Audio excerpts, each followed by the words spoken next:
Okay, so Alistair, we've got this marvellous one-day programme, receptionists turning inquiries into appointments.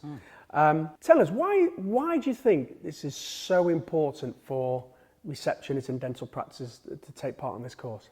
The very simple answer is that when you ring up any organisation of whatever size, the person you'll deal with is the person who you either meet face-to-face or picks up the phone. It isn't the dentist, it isn't anybody else in the practice, it's the person that picks up that. Well, it could be the dentist if it happens to be by the phone, but the principle is that more often than not, the first point of contact can make the difference between somebody wanting to follow through and get an appointment, stay with that practice, or not doing.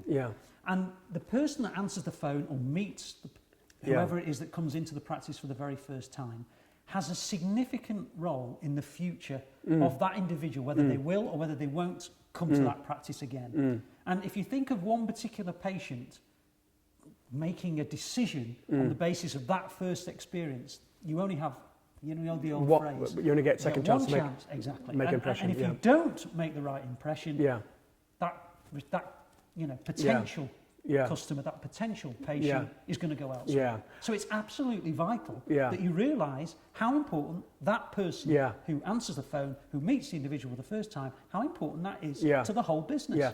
I mean, if you think about it, the receptionist, I say she, and I shouldn't really, because yesterday I ran the phone up and it was a guy that answered the phone. But if you think about it, that person that actually answers the telephone is the single major, most important person within the whole practice. Well, either face to face or on the telephone. Exactly, and people underestimate it. You know, if I phone up Sky because I'm not happy with my Sky dish, I don't speak to the managing director. No.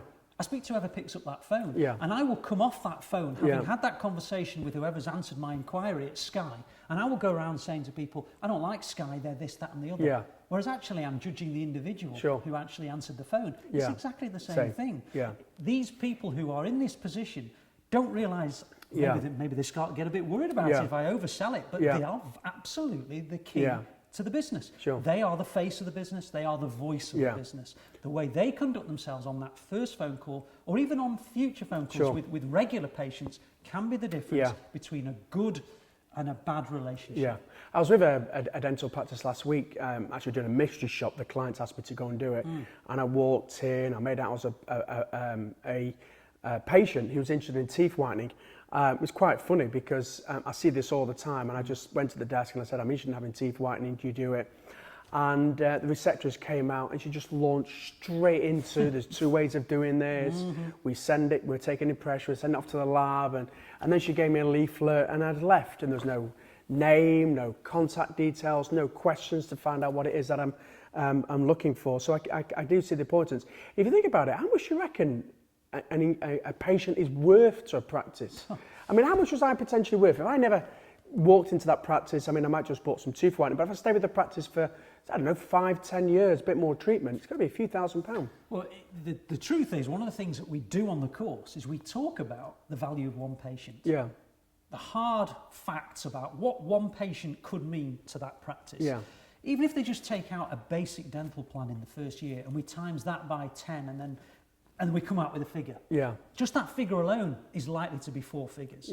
But actually what you're talking about is that person coming into your practice and maybe they'll need this doing and maybe they'll need that doing. So it's not just the basic dental plan. And then if you're then handled well, then you might tell other people as your brother, you might tell your sister, you might tell your friend. And suddenly we end up with an unlimited about how much it could be worth. That one inquiry, that one patient who comes through that door. And it is, I mean, it is literally limitless. It is. It is literally. And also with practices who spend so much money now marketing and AdWords and advertising on the social media and newspapers and the radio as well. It's even more important that the patient's captured and that they visit that particular practice. So what can people expect then? What do we do in a day? What can people expect and outcomes they're going to receive from taking part in the program? Well, what they can expect is something that resonates with them. It'll be about what they do, the challenges they face, and we'll try and come up with as many solutions as we possibly can to those challenges. We're going to make them realise the difficulties that they face and how to overcome them. We're going to make them realise the significance of each conversation. We're going to make them understand the importance of their role within the establishment, within the practice. And we're also going to get them to think not just about what they're trying to do, but also what the patient are trying to get by that phone call. And I'll tell you what I mean by that. Too often, a patient will come with a specific inquiry. Too often, they'll go away having not had that inquiry sorted out. So they've gone away with the problem. In other words, it's a lose-lose. The practice doesn't get the patient doesn't have the treatment that they require. And what we're going to do is, on the course, we're going to look at the very specific areas. I've gone into dental practices and I've sat there and I've watched the receptionists. I've watched good receptionists, I've watched bad receptionists. And I've seen what works and I've seen what I think might work better.